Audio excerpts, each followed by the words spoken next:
Porque muitas vezes uma igreja não tem maturidade e o povo só quer ouvir uma mensagem que mexa no emocional dele. E eu sei que essa igreja aqui é acostumada com mensagem que é para depois do culto. Não é mensagem para a hora do culto, para te dar uma alegria, um bem-estar. Mas uma mensagem que possa servir para a prática fora da igreja. Porque na verdade na igreja nós edificamos a fé. No mundo nós manifestamos a fé. Aqui é o lugar de edificar a fé. Eu vou pregar uma mensagem que eu quero um pouquinho da sua paciência, porque ela não tem alegria nenhuma.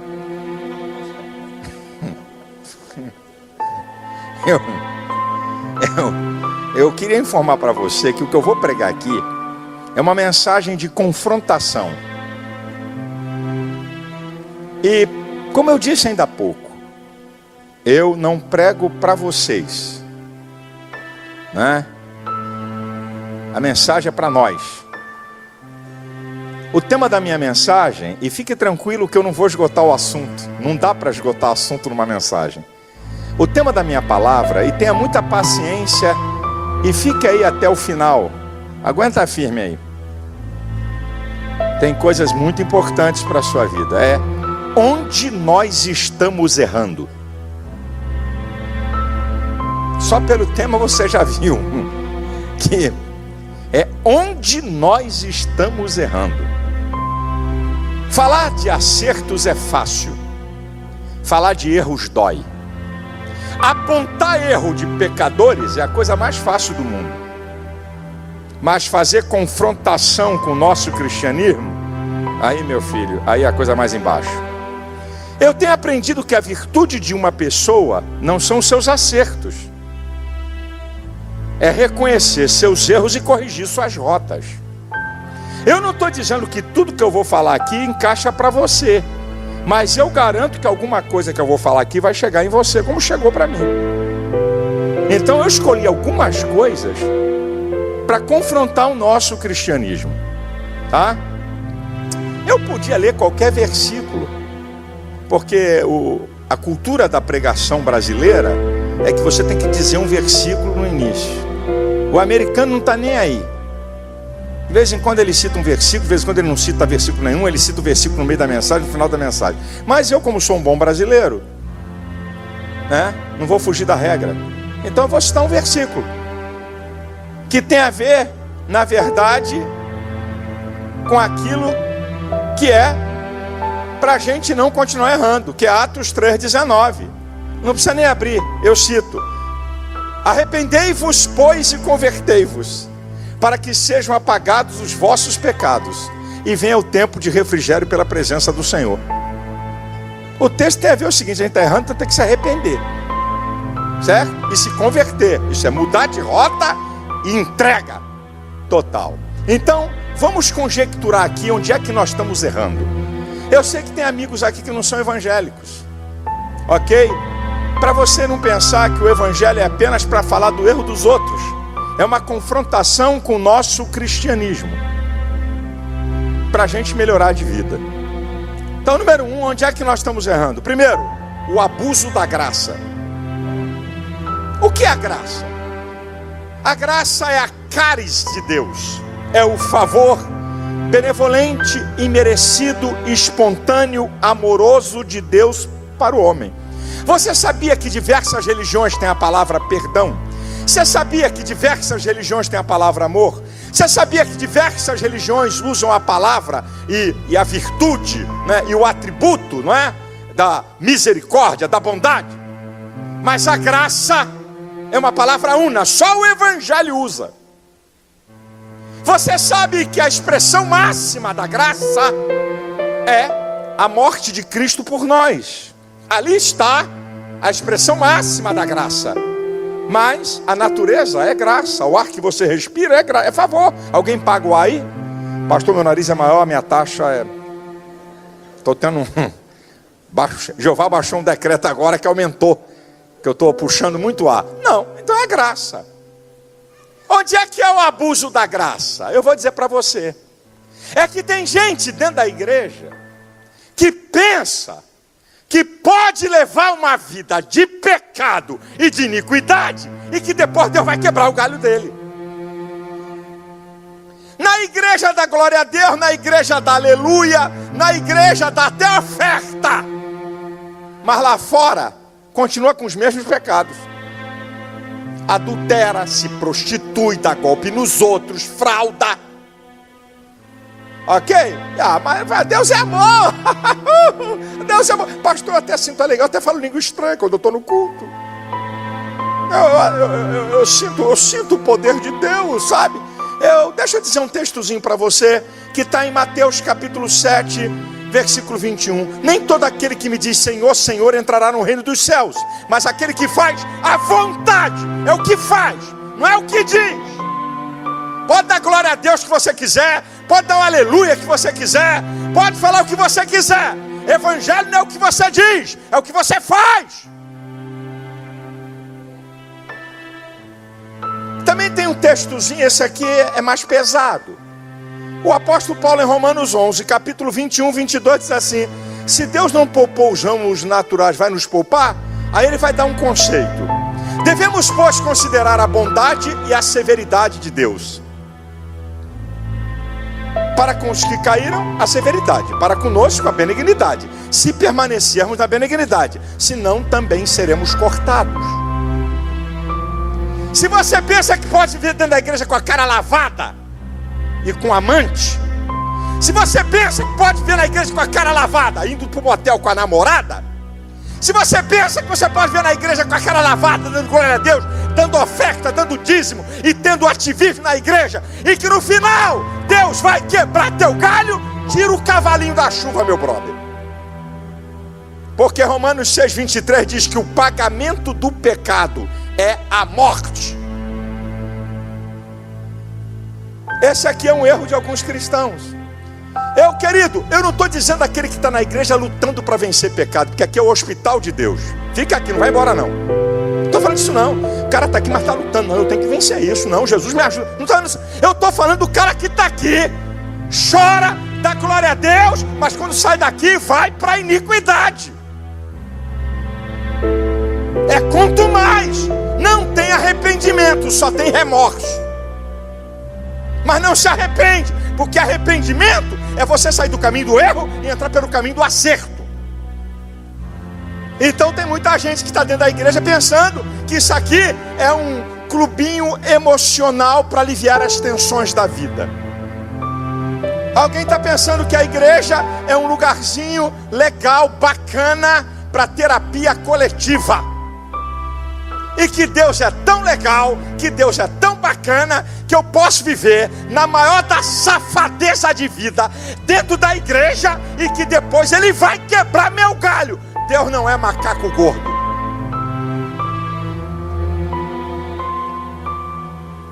Vai ser assim até o final. Mas respira, irmão. Pode respirar.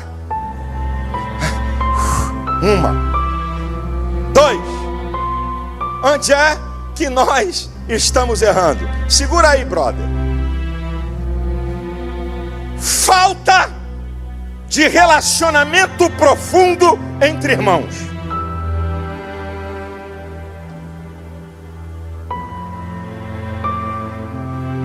Falta de relacionamento profundo entre irmãos. Produto de fofoca, disse-me-disse, individualismo, suspeita, grupelho. Então, a distância. Deixa eu te dizer uma coisa para você entender. Só no céu vai haver perfeita harmonia de coração e completa unidade de opinião. Só no céu. Aqui vai ter desavença. Até aquela irmã com cara de Madre Teresa de Calcutá, até aquela irmã com cara de Maria, ela discorda, ela discute, ela não concorda. Então a questão é a seguinte: as discussões, as desavenças, as opiniões contrárias são motivos para não termos relacionamentos profundos com irmãos. Então eu vou te mostrar na Bíblia onde é que nós podemos discordar com um irmão, ter opiniões contrárias, que não é pecado, e quando as nossas desavenças de ideias são pecados. Vou te mostrar na Bíblia. Atos 15:39, na linguagem aqui do carioca, o pau quebrou entre Paulo e Barnabé, por causa de um cara chamado João Marcos. Paulo dizia assim: eu não levo esse traíra. Ele nos traiu na primeira viagem, não vou levar na segunda. Barnabé, vamos dar uma segunda chance. Eu não dou, o pau queimou entre os dois. Houve um paroxismo, uma discussão violenta entre Paulo e Barnabé, que eles se separaram. E por que não tem reprimenda na Bíblia para Paulo e para Barnabé? Vamos para outra. Em Gálatas 2:11, a Bíblia diz que Paulo resiste a Pedro na cara, porque era repreensível. Pedro era chapéu de 2 bicos. Já viu essa turma? Quando está com um grupo, quando está com outro, era Pedrão. Com os da circuncisão, os judaizantes, ele se parecia judaizante. Ou melhor, com os da incircuncisão, os gentios, ele se parecia. Quando chegava a turma judaizante, o Paulo viu aquilo e falou: ah, chapéu de 2 bicos. Aí Paulo vem, ó, confronta Pedro na cara. Não tem reprimenda para Paulo e para Pedro. Você vai começar a entender. Filipenses 4:2. Rogo a Evódia e a Sintique que sintam o mesmo. Para Evódia e para Sintique há repreensão. Para Paulo e Barnabé, não. Para Paulo e Pedro, não. Por quê? Paulo e Barnabé discutiram apenas ideias. Pedro e Paulo discutiram apenas ideias. Não entrou nas emoções, não entrou na suspeita. Discussão de ideias, de posicionamentos. Evódia e Sintique, a discussão deles foi para o emocional. Tomaram uma reprimenda. Você pode discordar do outro irmão. Não concordo com você não, meu irmão. Aqui no campo das ideias. Agora, se você leva a discórdia para o campo emocional, você abriu um leque para o pecado. E aí Paulo, em 1 Coríntios, capítulo 1, a partir do versículo 10, ele vai dizer: rogo-vos, pois, irmãos, em nome do Senhor Jesus Cristo, que digais uma mesma coisa, e que não haja dissensão entre vós. Antes, sede unidos em o mesmo sentir e o mesmo parecer, porque me foi dito pelos da família de Cloé que há dissensão entre vós. Um diz que é de Paulo, outro diz que é de Apolo, outro diz que é de Cefa, outro diz que é de Cristo. Está, pois, Cristo dividido? Foste batizado em nome de Paulo? Foi Paulo crucificado por vós? Olha onde é que estava o pega para capar na igreja. A igreja toda dividida em grupos, fazendo defesa de homens e dividindo a Cristo. Paulo vem, ó, segura peão, toma ali a pancada. Olha o que diz Hebreus 12:15. Olha o que diz o texto: que você, ninguém se prive da graça de Deus, alguma raiz de amargura brotando vos perturbe e por ela contamine a muitos. Uma amargura, uma suspeita, um ódio, e daqui a pouco você faz um fã-clube para odiar aquele que você está odiando por um problema pessoal entre você e ele. Olha o que Paulo vai dizer, esse texto é lindo, em Colossenses 3, do 13 ao 15. Olha as palavras que Paulo está usando: revesti-vos como santos e eleitos de Deus, de entranhas de misericórdia, de benignidade, de humildade, de mansidão, suportando-vos uns aos outros, perdoando-vos uns aos outros. Se algum tem queixa contra o outro, assim como Cristo vos perdoou, assim também fazei vós. e sobretudo revestivos do amor, que é o vínculo da perfeição, e a paz de Cristo, pela qual fostes chamados, domine em vossos corações. Olha a palavra inicial de Paulo, nada na Bíblia é à toa. Revestivos de entranhas, de misericórdia, de humildade, de benignidade, de mansidão, de amor. Entranhas é algo que está arraigado, tão profundo que não é fácil de arrancar. Não é amor superficial, não é misericórdia superficial, fácil de ser removida. Você fala contra mim, você me calunia, você me difama, na hora eu fico até aborrecido, mas eu não consigo te odiar, porque eu estou revestido de entranhas. Eu posso até ficar chateado, porque eu sou ser humano, eu posso até ficar aborrecido, mas eu não consigo te odiar, eu não consigo ficar com suspeito, porque o amor está entranhado em mim, e o meu amor não depende do seu amor. É aqui que está o segredo, gente. E rapaz, um dia eu estava dizendo para Deus, eu e Deus, hein? Vou revelar, hein? Eu dizia assim, Senhor, tem crente chato, mala sem alça, de papelão, cheia de pedra, carrega em dia de chuva, vai. Rapaz, tem uns caras que é chato, como é que é isso? Rapaz, o dia que eu li esse texto, o Espírito Santo mostrou que tem mesmo. Suportando-vos uns aos outros. Tem que suportar. Essas malas sem alça no nosso meio, tem que suportar. É chato, mas é meu irmão. É cri-cri, mas é meu irmão. Aguenta. Sabe por quê? Porque eu tenho uma notícia boa para te dar. É porque eu acho que você é uma mala sem alça, e tem um monte de gente que acha que eu sou mala sem alça para ele.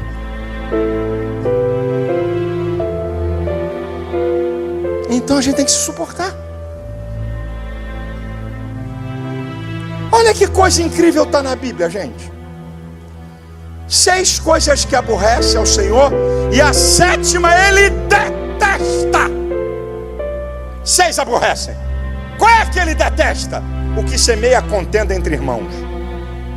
Deus detesta quem causa divisão na igreja, quem causa separação na igreja. E eu pergunto a vocês, 1 Coríntios 12, a partir do versículo 12, por que é que a igreja é comparada a um corpo?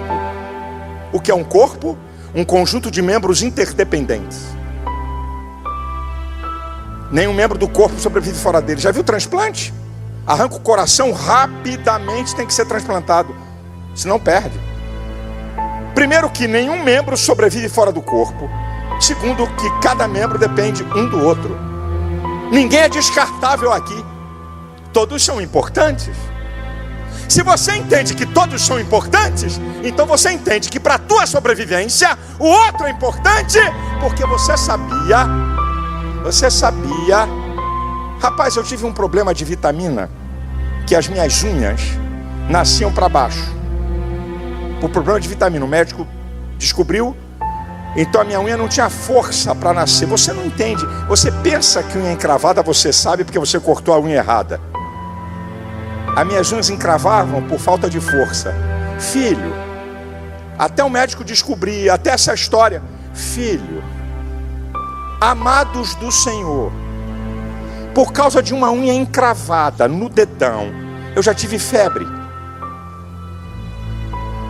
Uma vez eu estava dentro de um ônibus, naquela época de jovem, um ônibus lá no Rio de Janeiro, que você precisa conhecer. Eu acho que o nome dele deve ser Talibã. Ou deve ser... deixa eu ver, como é que é esse grupo novo que tem lá? Como é que é o... ISIS. É um ônibus chamado Caxias Freguesia. Vai lá ver o manto que é esse trem. Eu pegava esse ônibus para ir para a igreja. E era lotadaço. Um dia eu tô dentro desse ônibus. Um santo pisa no dedo. Eu vi Abraão Vi os anjos. Na hora que eu olhei para o cara, eu ia falar uma bobagem. Mas quando eu vi o tamanho da mão e do braço, é um tipo mais ou menos assim. Eu quase pedi perdão pelo meu pé estar embaixo do dele. Rapaz, pergunta aos médicos. Uma inflamaçãozinha, um negocinho. Em um membro do corpo, arrebenta o corpo. Esse é o princípio da igreja. Esse é o princípio. E, querido, esse é o princípio da igreja, meu filho.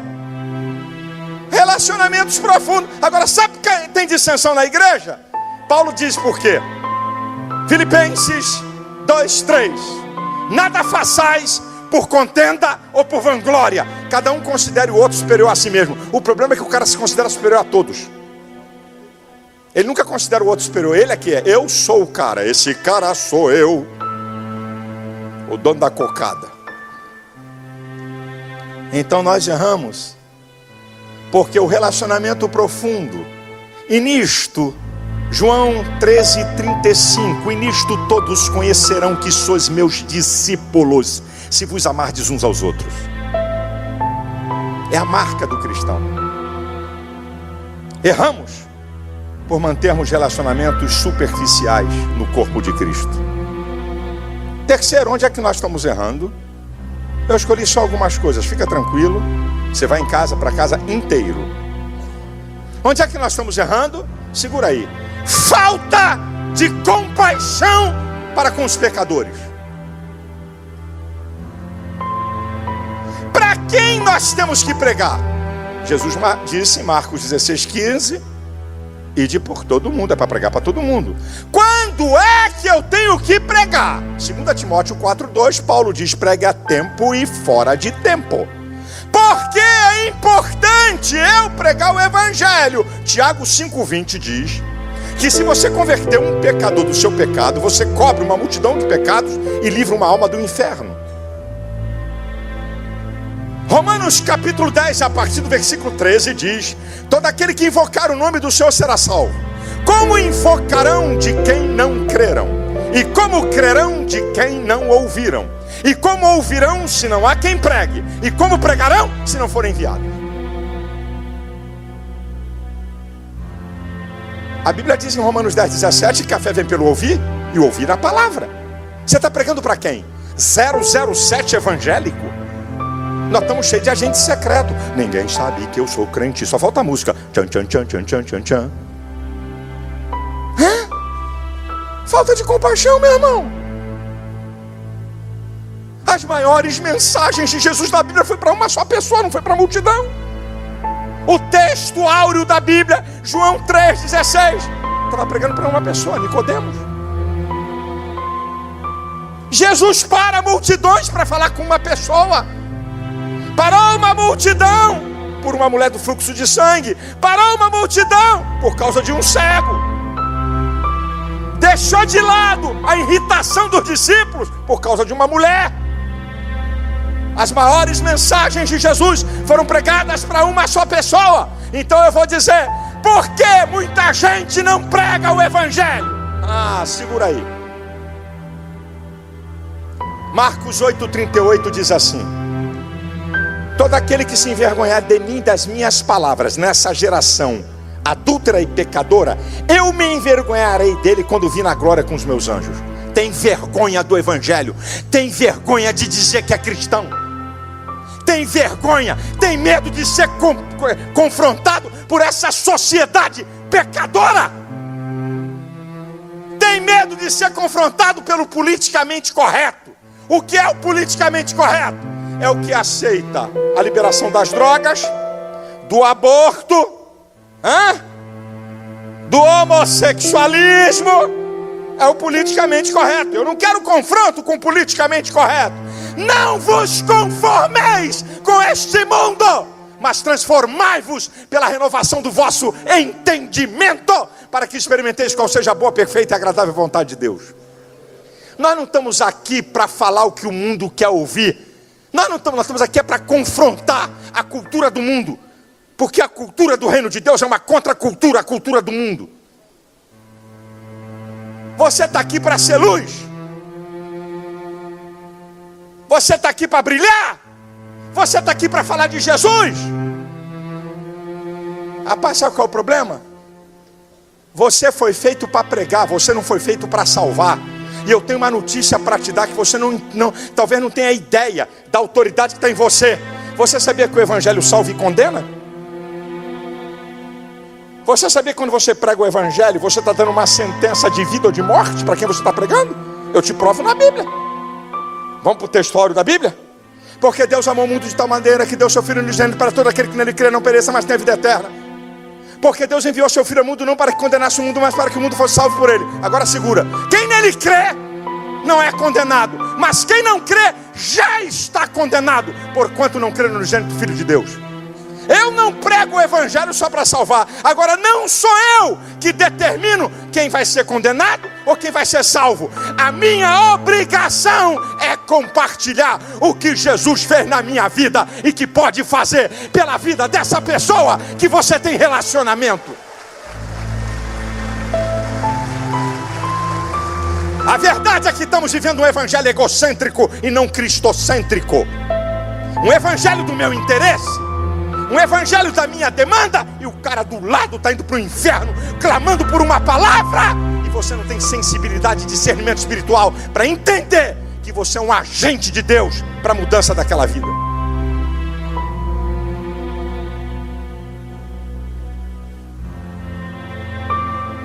Onde é que nós estamos errando?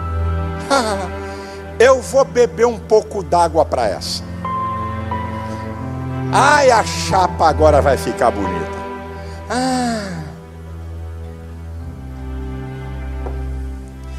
Aguça teu ouvido e não vai embora não. Eu vou achar alguns aqui agora. Te achei. Vai doer? Vai. Na igreja se combate adultério, se combate prostituição, perfeito. Se combate mentira, se combate fofoca, se combate a falta de amor.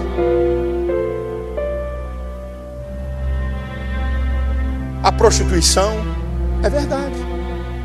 Mas tem uma coisa que a gente pouco fala na igreja. Onde é que estamos errando? Segura aí. Glutonaria.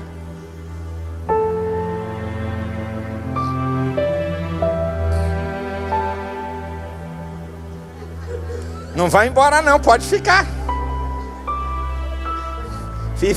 Fica frio. Escute. Glutonaria é comer em excesso. Comer além da necessidade do organismo. Comer pelo cheiro, pelo sabor, pela beleza da comida e não pela necessidade do organismo. Eu não estou falando de fofinhos ou de magrinhos, eu estou falando de glutonaria. Porque tem cara que eu estou desconfiado que ele come deve ser socado, deve ter um martelo para socar no tutano do cara. Porque eu queria saber para onde vai a comida. E o cara é magrinho. E a gente acha que a glutonaria não tem problema. Aguça teu ouvido que eu vou te mostrar na Bíblia. E a verdade é essa aqui, eu estava comentando com Elisete. A glutonaria muitas vezes, aqui tem psicólogos, psicanalistas, doutores, PhDs, perequepês e outros mais. A glutonaria muitas vezes é resultado de uma vida, de uma ansiedade. A pessoa descarrega nesse prazer pelas outras coisas que a produzem infelicidade. E que ela precisa corrigir isso. Uma área da tua vida que você está descarregando a tua ansiedade na comida para cobrir uma outra coisa que você precisa resolver. Mas vamos para a glutonaria na Bíblia e segura aí e fica quietinho e aguenta firme, caladinho, só gemendo. Colossenses 3:5.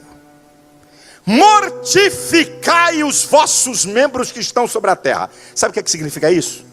Eu é que tenho que fazer morrer. Não adianta pedir o Espírito Santo. Não adianta eu orar. mortificai os vossos membros que estão sobre. Eu tenho que fazer morrer o quê? A prostituição, a impureza, o apetite desordenado, a vil cobiça, a avareza, que é a idolatria. Agora escuta o resultado: pelas quais coisas vem a ira de Deus sobre os filhos da desobediência, nas quais em outro tempo andastes quando vivias nelas. Entrou na lista a glutonaria que provoca a ira de Deus. Não é só a prostituição, não é só a ganância do dinheiro, não é só a vil cobiça, aquilo que te atrai com mais força a natureza da sua carne. Está lá a glutonaria. Agora, meu filho, eu vou dar uma rodada na chave que vai apertar mais um pouquinho. Agora eu vou chamar Jesus para falar de glutonaria. Não sou eu, é Jesus. Aguenta firme. Jesus dá uma palavrinha para o povo sobre a glutonaria. Lucas 21, 34. Olhai por vós, para que não sobrecarregue os vossos corações de bebedices, glutonarias e dos cuidados dessa vida, e venha sobre vós de improviso aquele dia. Você sabe o que Jesus está falando? Que quando ele vir arrebatar a igreja, o glutão não vai subir. É tão pesado que fica.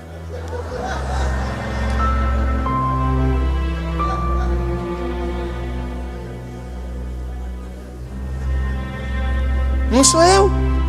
Jesus está dizendo que o glutão não vai ser arrebatado. Isso é brincadeira. Agora eu vou dar mais um apertão na chave. Está doendo? Mais um pouquinho.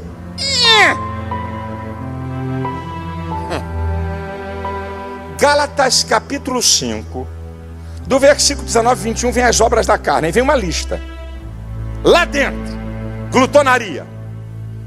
Fecha a lista e vem a sentença: os que cometem tais coisas não herdarão o reino dos céus. Glutão vai para o inferno. Eu estou citando a Bíblia, não estou citando a tua axiologia. Eu estou citando a Bíblia. E eu não estou forçando o texto, eu estou fazendo a exegese. Isso é a interpretação do texto dentro do princípio da hermenêutica, a ciência da interpretação. Não estou forçando nada para adaptar para a minha mensagem. Eu estou te mostrando na Bíblia. Agora, olha que coisa incrível, gente. Gente, a Bíblia é um espetáculo. Olha a ênfase que Paulo vai dar. Ele podia dar qualquer outra ênfase, mas olha a ênfase que ele vai dar. 1 Coríntios 10, 31. Quer comais, quer bebais, quer façais outra qualquer coisa. Olha o destaque: comida. Quer comais, quer bebais, quer façais outra qualquer coisa, fazei tudo para a glória de Deus. Até a maneira de eu me alimentar glorifica ou não a Deus, gente. O destaque está no alimento, gente. O destaque está dizendo: quer tenhais uma vida santa, quer tenhais uma vida de adoração. Não. Quer comais ou bebais, fazei tudo para a glória de Deus. Até a maneira que você se alimenta, você pode servir de escárnio da glória de Deus. Olha esse crente aí, ó. É glutão miserável. Está comendo um bife, mas está de olho no último que vai sobrar para ver se ninguém toca. Esse crente aí só fala em comida. Toma café e já está falando no almoço. Almoça, está falando na janta. Está jantando, está falando no almoço do outro dia. E a gente pensa, eu preguei essa mensagem na nossa igreja. Escuta o que eu vou dizer para vocês. Eu preguei essa mensagem na nossa igreja. Eu tenho pastores, plural, desculpe. Eu tenho mulheres de pastores, não estou nem falando dos membros. Eu tenho pastor que emagreceu 45 quilos, sem nenhum tipo de medicamento ou de operação. Eu tenho mulher de pastor que emagreceu 42 quilos, sem nenhum tipo de medicamento ou de operação, só por se disciplinar na questão da comida. Eu tenho vários crentes na igreja que emagreceram 20 quilos, 18 quilos, 17 quilos, não observavam que a comida estava sendo um Deus para ele.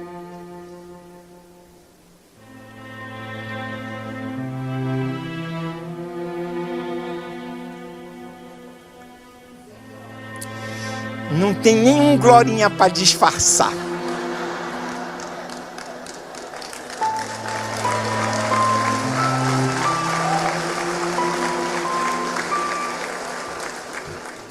Eu não vim aqui para acusar vocês, não. Eu tenho que me policiar. Eu adoro um doce. Está aqui minha esposa. Meu pai tem 94 anos de idade. Lúcido, a mente, o corpo. Meu pai, um cara disciplinadíssimo com alimento. Ele dizia para mim: meu filho, não coma pelo sabor da comida, pelo cheiro da comida ou pela beleza da comida que você vai comer além. Coma pela suficiência do seu organismo. Meu pai era um cara disciplinadíssimo. Nunca vi meu pai doente. Nunca vi. E hoje, 94 anos, ele está depauperado pela degeneração da idade. Um dia desse, eu cheguei, queria visitar uma prima, que foi uma irmã de criação. E aí, onde é que viu uma morar? Na Edgar Werneck. Eu falei: Edgar Werneck? Lá na região nossa de Jacarepaguá. Edgar Werneck? Meu pai está assim calado. Edgar Werneck? Pô, onde é que é Edgar Werneck? Silas, quando chegar no Largo do Pichincha, descendo a Jeremário Dantas, eu falei: não. Descendo a Jeremário Dantas, depois do segundo sinal, tem um posto de gasolina na esquina. Dobra à direita, é a rua que vai dar na Cidade de Deus. Tá querendo esculhambar comigo aí. 94 anos de idade, meu pai. Eu não vim aqui acusar ninguém, irmão. De vez em quando eu como além. Eu não vim aqui num papel de acusador. Eu disse que eu prego para mim. Eu tenho que estar, Elisete, tem que estar me policiando. Quem não gosta de uma picanha? Teve um irmão que foi fazer um regime, meio louco, quis se abster de uma vez de tudo assim de repente. Chegou na igreja apavorado: pastor, eu tive um pesadelo. Eu falei: o que foi, irmão? Pastor, eu vi uma coxinha de galinha correndo atrás de mim.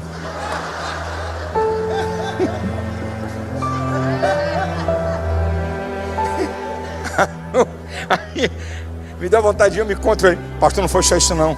Na noite seguinte, uma garrafa de Coca-Cola de 1 litro que parecia de 1000. Vou beber você. Cara, tá batendo, Simon, tá alucinação. Onde é que nós estamos errando? Essa e mais uma, e vou para um final muito interessante. E vou encerrar minha palavra. Onde é que nós estamos errando? Segura aqui, eu vou fazer a pergunta aqui. Quem é pai ou mãe de crianças, adolescentes ou jovens? Levante a mão por obséquio. Que coisa linda. Foi Jeová que te trouxe aqui hoje. Eu sabia que Deus ia te trazer aqui. Onde é que nós estamos errando? Educação dos filhos, tanto a secular como a cristã. Você sabe o que os pais estão pensando? Vamos lá fora primeiro. Que o papel de ensinar e educar é da escola. Você sabe o que os pais estão pensando? Agora vamos para o nosso lado. Que o papel de educar e ensinar o princípio cristão está na igreja. Tu está lendo muito pouco a Bíblia. A casa vai cair. Provérbios 22:6. Esse aqui é fácil.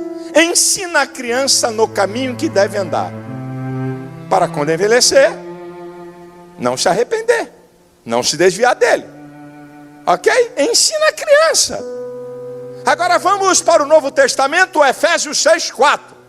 Pais, vocês têm que ensinar e admoestar os filhos na doutrina do Senhor.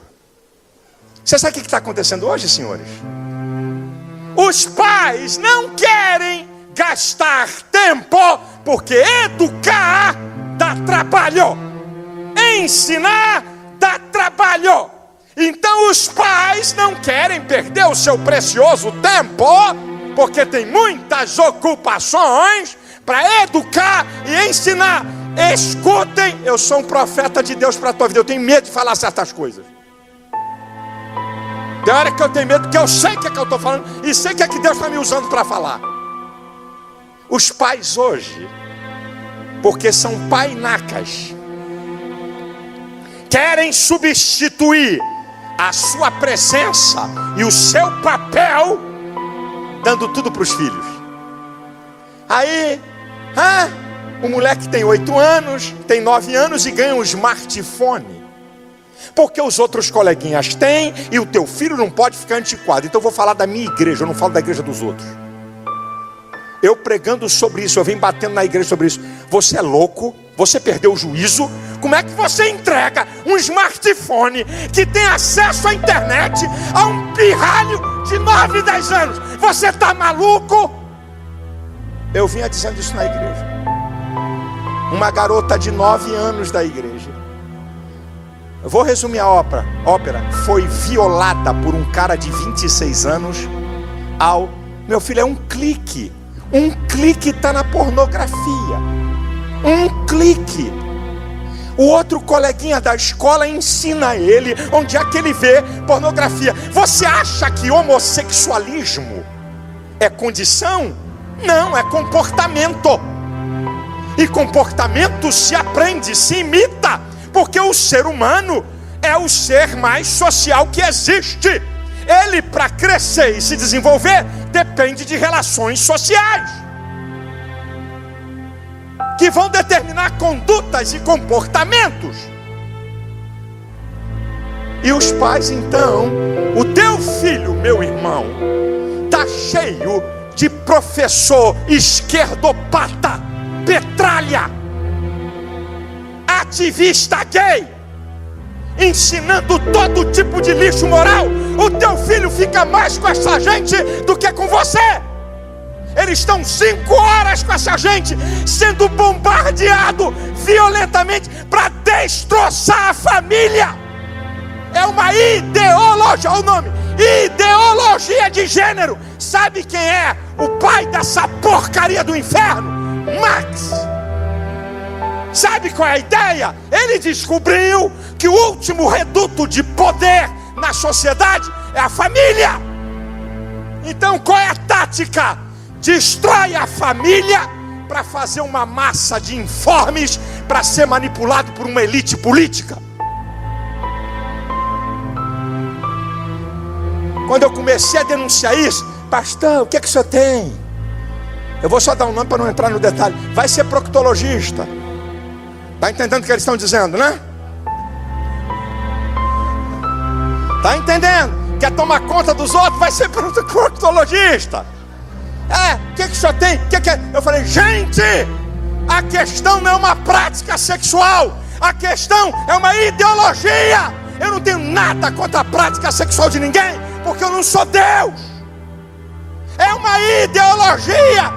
Toda a sociedade tem que se curvar a uma minoria.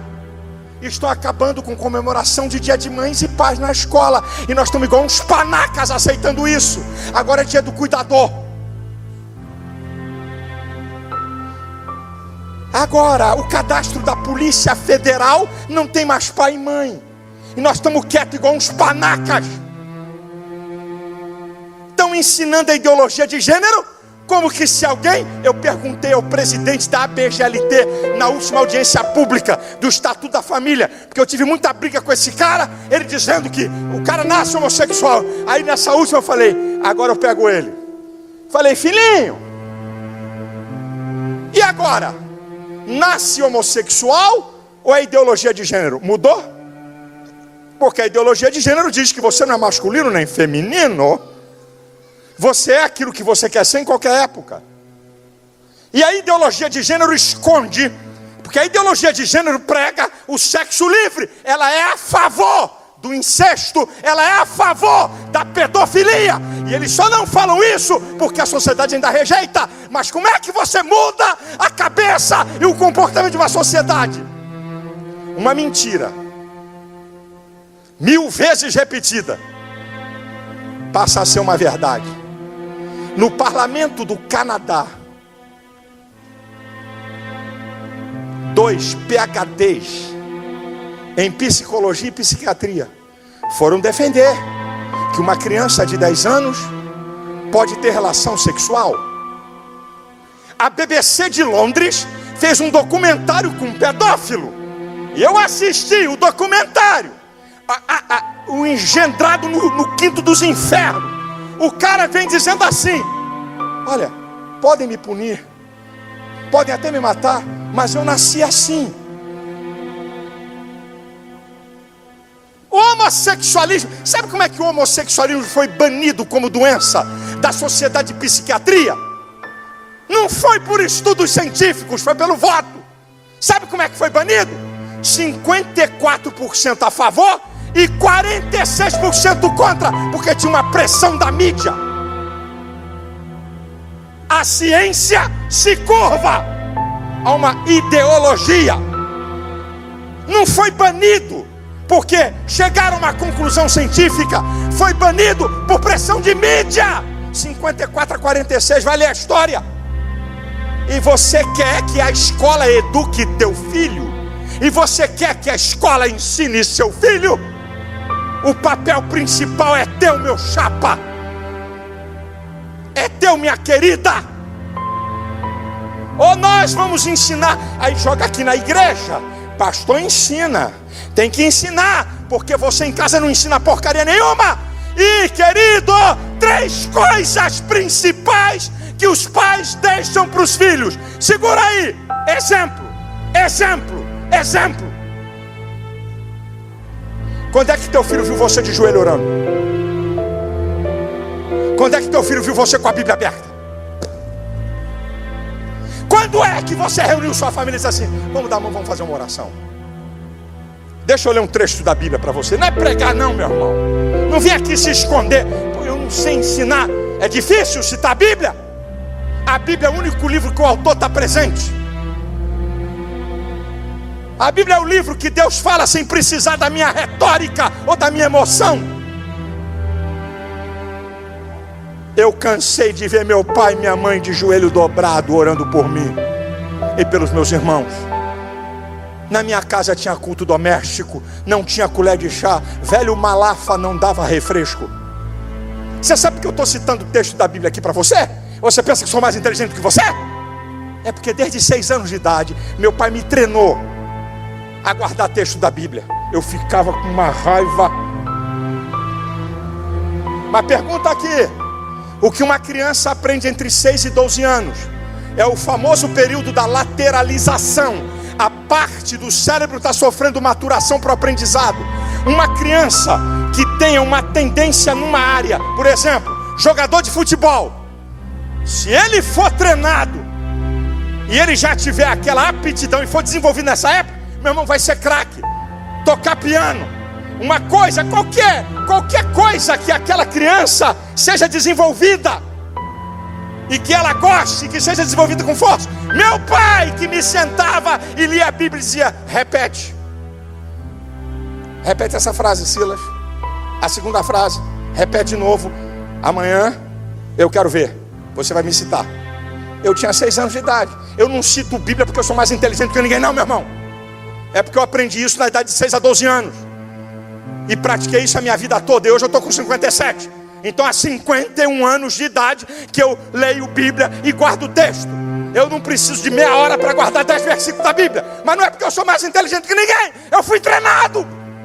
Porque meu pai gastou tempo comigo.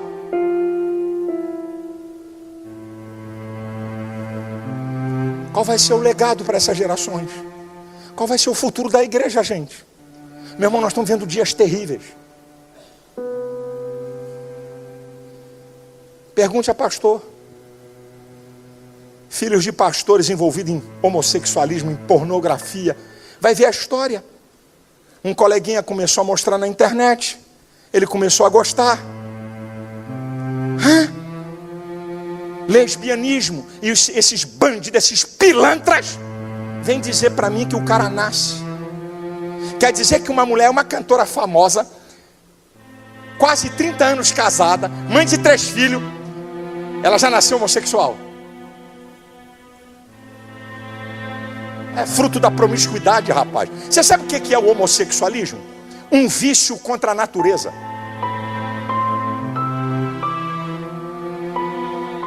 Tem aqui, doutor Wilma está ali, sabe falar isso melhor do que eu.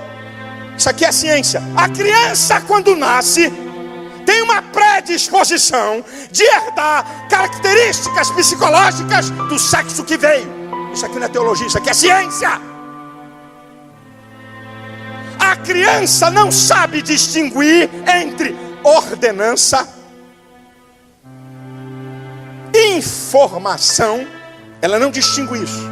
O que é uma ordenança, o que é uma informação e o que é uma sugestão. Ela não sabe distinguir. Ela recebe tudo com uma força só. E o diabo sabe disso.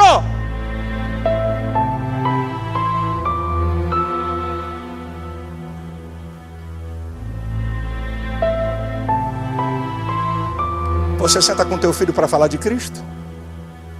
Você senta com o seu filho, com sua filha, mas estou muito ocupado, porque tem que ganhar dinheiro. E depois vai gastar o dinheiro para tratar do teu filho. E depois vai gastar o dinheiro para tentar recuperar tua filha. Eu vou te dar uma notícia para você. É melhor você fazer teu filho chorar quando ele é pequeno, do que você passar a vida toda chorando quando ele crescer. Os pais hoje não querem dizer não. Meu filho, você pensa que você está ajudando, dando tudo que teu filho quer e nunca dizendo não para ele. Ele pensa que a sociedade é igual a casa dele. Aí ele vem para a sociedade, tudo que ele quer ele tem. Só que aqui fora, meu filho, não é a tua casa. Aí ele encontra um paredaço e ele não sabe lidar com não, porque ele foi mimado. Tudo que quis deram para ele. Se batia o pé, o pai tremia. Rapaz, eu não sei se eu contei aqui, eu acho que eu já contei aqui uma história na rematrícula da universidade, eu e Elisete. Uma fila na rematrícula da universidade. Aí, um moleque, sei lá, 6 anos. A gente estava na fila, o moleque vinha assim na fila, dava um chute numa pessoa. Aí, o cara pegava. Aí a múmia paralítica da mãe, sentada assim num banco, fica quieto, menino. A fila está andando, eu falei para ele, está chegando a hora de eu ganhar meu chute.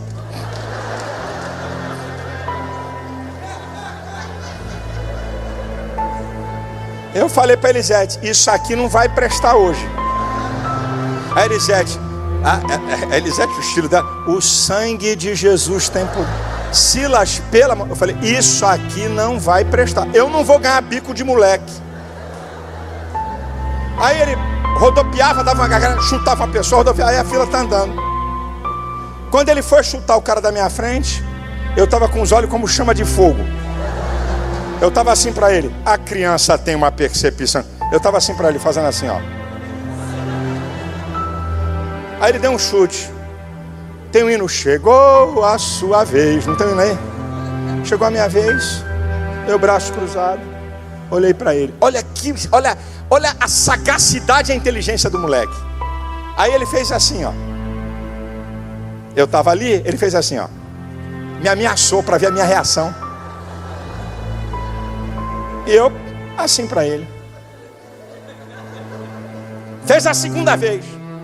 E eu não tirei. Eu falei, acerta, lindo. Vai.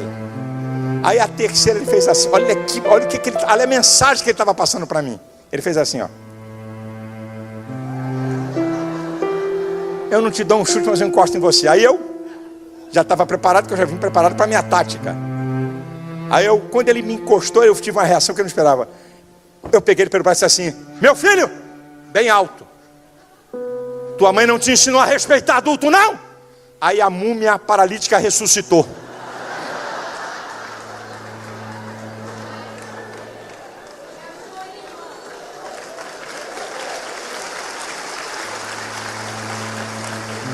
Aí, vem cá, menino. Aí os caras de trás da fila. Todo mundo estava preparado para ganhar. Ninguém faz nada, não é meu filho, não posso bater, também não posso bater em filho de ninguém. Mas eu segurei ele sem machucar, segurei ele porque eu sei que a criança estremece, porque ela está sendo confrontada. Os filhos clamam pela autoridade dos pais. Eles clamam, está nos meandros do inconsciente do indivíduo. O ser humano precisa de autoridade. Ah, ora. Segura um pouquinho que eu já vou terminar, mas é importante o que eu vou te dizer. Irmãos, se tem filho rebelde na tua casa, a culpa é da figura masculina.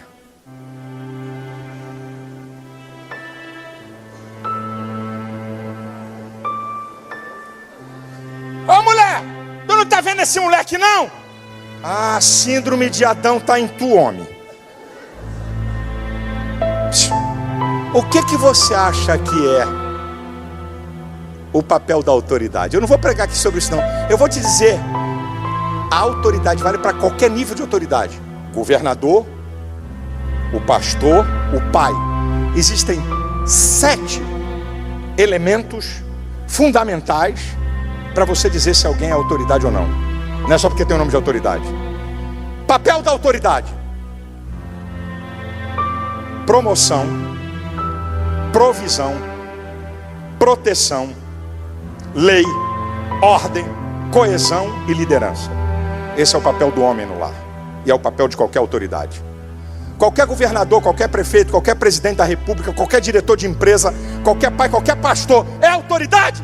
Proteção, provisão, promoção, lei, ordem e liderança.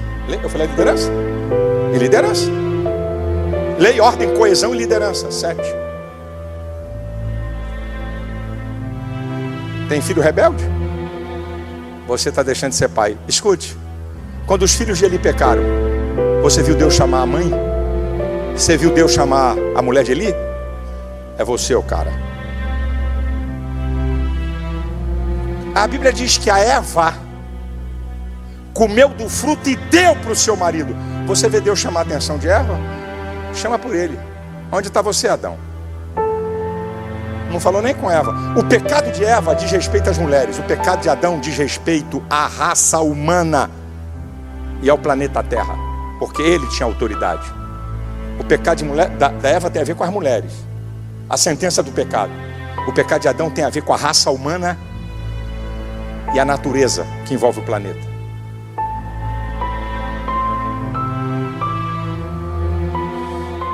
Onde é que estamos errando? Essa, e eu vou fazer uma conclusão que você não saia. Se tu aguentou ficar até aqui tomando esse pancada que eu estou dando, espera a conclusão, que é muito interessante. Onde é que estamos errando? É a última que eu vou falar. Relacionamentos superficiais com Deus. Só vive na periferia. Relacionamento sazonal. Se botar um gráfico do relacionamento do crente, o gráfico do crente.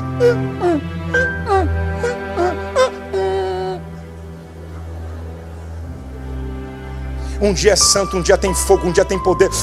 Até bom dia da língua estranha. Bom dia, Reneganai. Bom dia em língua estranha, de tão poderoso, de tão santo, de tanto fogo, de tanto que tem. No outro dia, você encontra com ele. Porcaria de vida, que lasca, miserável do inferno, diabo. Relacionamento sazonal. Quem aqui quer ter relacionamento profundo com Deus? Meia dúzia. Já fico. Vou perguntar de novo. Quem aqui quer ter relacionamento profundo com Deus? Então escute. Para você ter relacionamento profundo com Deus, escute. É impossível ter relacionamento profundo com Deus que não seja contínuo. Você só poderá ter relacionamento profundo com Deus se tiver continuidade. Pega a Bíblia. Vê os heróis da Bíblia. Vê o que a Bíblia fala. Daniel orava 3 vezes por dia. Comandava um monte de cidade. sem luz, sem telefone, sem avião, e cidades que distavam 200 quilômetros. Ele arrumava tempo para orar 3 vezes por dia. É impossível relacionamento profundo com Deus sem santificação. Como é santo aquele que vos chamou, sede santo em toda a vossa maneira de viver, como está escrito, sede santo porque eu sou santo. Olha o verbo, o emprego do verbo. O imperativo. Ser hoje, ser amanhã, ser sempre. Ser santo é ter uma vida afastada do pecado. É impossível relacionamento profundo com Deus sem o conhecimento da palavra. Conheçamos e prossigamos em conhecer ao Senhor. Oséias 6:3. O meu povo foi destruído porque lhe faltou conhecimento. Oséias 4:6. A fé vem pelo ouvir a palavra. Escondi a tua palavra no meu coração para não pecar contra ti. É a única fonte de blindagem contra o pecado. Salmo 119, versículo 11. 1 João 2,4. Aquele que diz eu o conheço e não guarda seus mandamentos é mentiroso e nele não está a verdade. É impossível relacionamento profundo com Deus sem relacionamento com os irmãos. 1 João 4, 20 e 21. Como é que você diz que ama a Deus que não vê, se não ama seu irmão que vê? A sentença final está no 21. Dele temos esse mandamento: quem ama a Deus, ame também a seu irmão. Agora eu vou para a conclusão, que é muito importante. Aqui eu vou concluir a minha mensagem. Se estamos errando, é porque estamos desobedecendo. Correto? Erro é desobediência. Então a questão toda aqui é a obediência. Então preste atenção que eu vou te falar que é muito importante. Para eu terminar. A única virtude do paraíso, a única virtude do paraíso, Gênesis 2:16, 3:11. Não tem amor, não tem bondade, não tem humildade. Deus só exige uma virtude no paraíso: obediência. O dia que você comer da árvore da ciência do bem e do mal, vai morrer. A obediência é maior do que tudo. Aí você diz assim: pastor, essa é heresia aí. 1 Coríntios 13:11 diz que agora permaneça o amor, né? A esperança e a fé, e o maior desse é o amor. Ei, o amor é maior do que a fé e do que a esperança. Mas eu te provo que não é maior do que a obediência.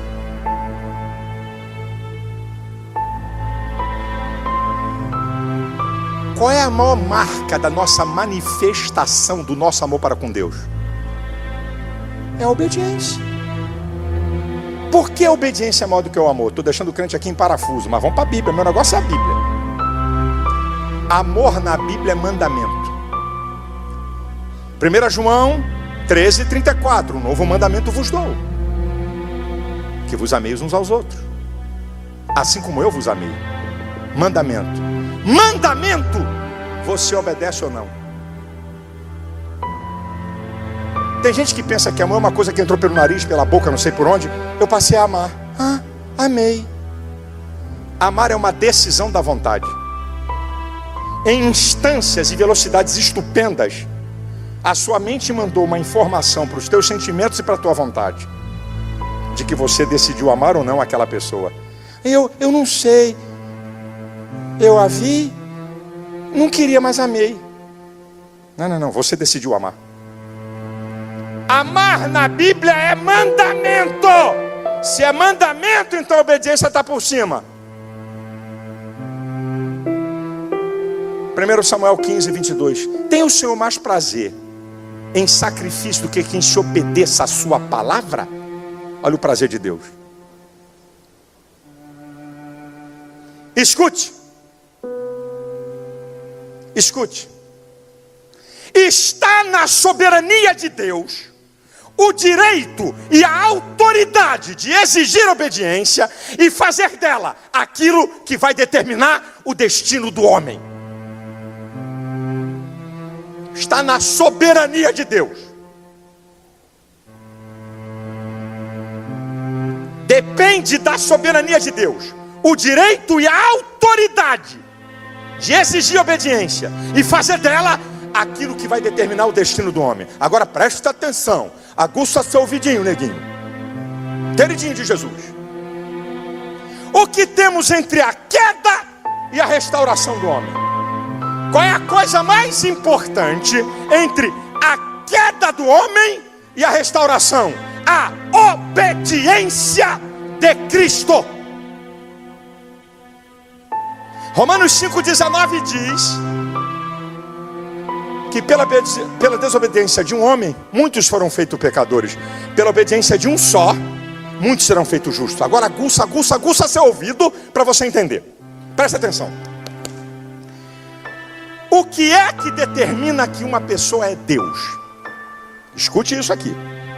São os atributos incomunicáveis da divindade. Isso é, são os atributos que só a divindade tem. Quais são? A eternidade, não deve sua existência a ninguém. A onipotência, tem todo o poder. A onisciência, conhece tudo. E a onipresença, está em todo lugar. Esses são chamados os atributos incomunicáveis da divindade. Os atributos comunicáveis da divindade: amor, bondade, misericórdia, é o que Deus comunica a nós e que nos faz sermos semelhantes a Ele. É os chamados atributos comunicáveis. Os atributos incomunicáveis, preste atenção que isso aqui você não pode perder, para você não ficar confuso.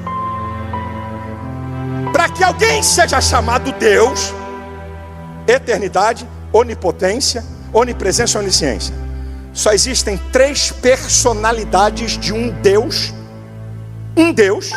que subsiste em 3 personalidades: o Pai, o Filho e o Espírito Santo.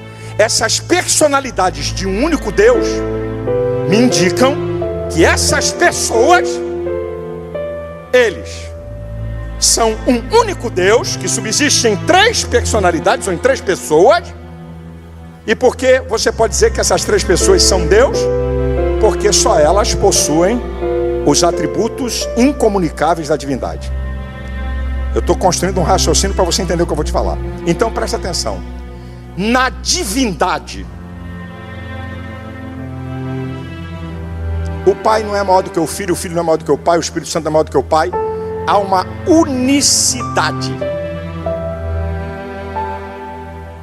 não uma unidade. Unidade é 2 coisas que se juntam, unicidade é 2 coisas que se fundem para serem uma. Isso aqui é Deus. Deus, quanto a número e essência, é uno, quanto a personalidade é trino. Qual é a dificuldade de a gente entender isso? Porque nós somos uma personalidade, mas Deus possui 3 personalidades. Preste atenção. Aqui está o Pai, o Filho e o Espírito Santo. É Deus. Trabalham em unicidade. Qualquer coisa que não seja essencialmente Deus vai ter que obedecer. Para que não haja obediência a ninguém, tem que ser essencialmente Deus. Se alguma coisa ou alguma personalidade de Deus deixar de ser essencialmente Deus, nem a divindade abre mão para a obediência. Quando Cristo se fez homem,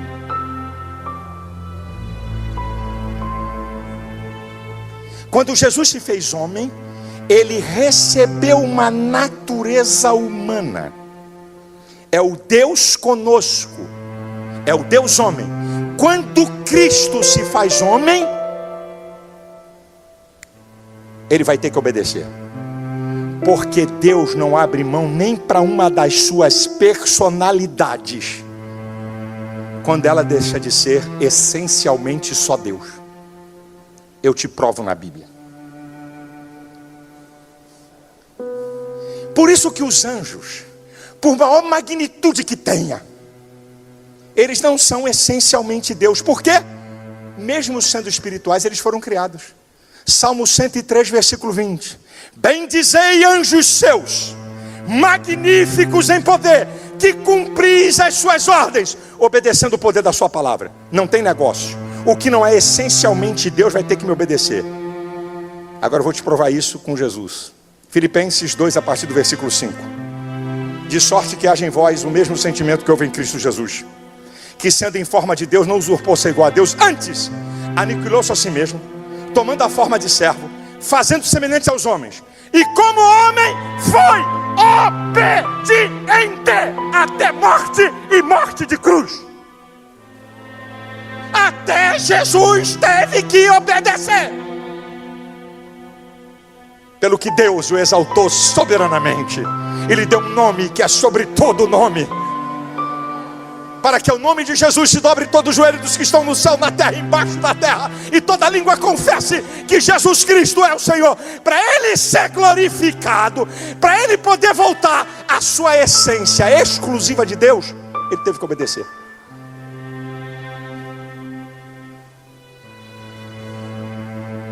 A marca do relacionamento horizontal dos homens é o amor. A marca do relacionamento vertical, a obediência. A maior prova do amor de Deus para conosco, a doação de Cristo. A maior prova do nosso amor para com Ele, a obediência. Agora olha só que coisa linda. Gênesis, primeiro livro.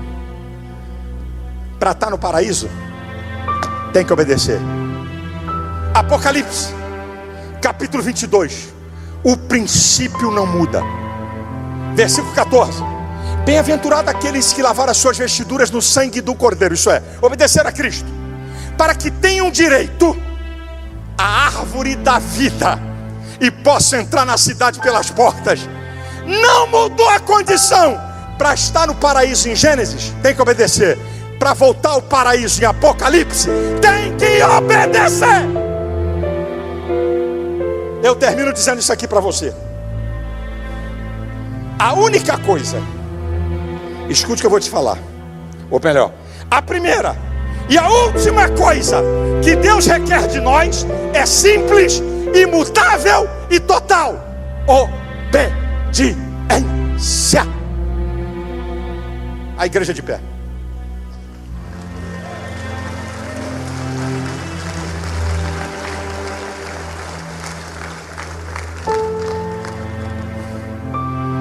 Se você está desobedecendo a Deus, Hebreus 5:9 diz assim: Ele veio a ser a causa de uma eterna salvação para todos os que lhe obedecem. Salvação não é para quem chora. Salvação não é para quem tem cara de Madre Teresa de Calcutá ou de São Francisco de Assis. Salvação é para quem obedece. Onde é que estamos errando? Eu não vim aqui acusar ninguém. Onde é que você está errando? Acerte a sua vida com Deus. Fale com Ele. Por exemplo, o culto é racional. O que é culto racional? Eu decido com a minha vontade prestar um culto a Deus. Ok?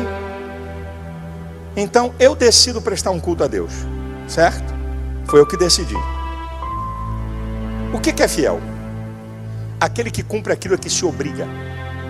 Fiel é aquele que cumpre aquilo que se obriga. Então vamos lá, onde é que estamos errando? É só botar o pastor, a igreja de pé, que meia dúzia de gente sai. Não aprendeu o que é cultuar a Deus. Então começa a corrigir isso. Porque o futebol começa às 22 horas para ver o Vasco na segundona, o Botafogo sair dela, o Flamengo não arrumar porcaria nenhuma, para o Fluminense idem, de vez em quando o time ser campeão. Mas eu nunca vi um cara ir para o estádio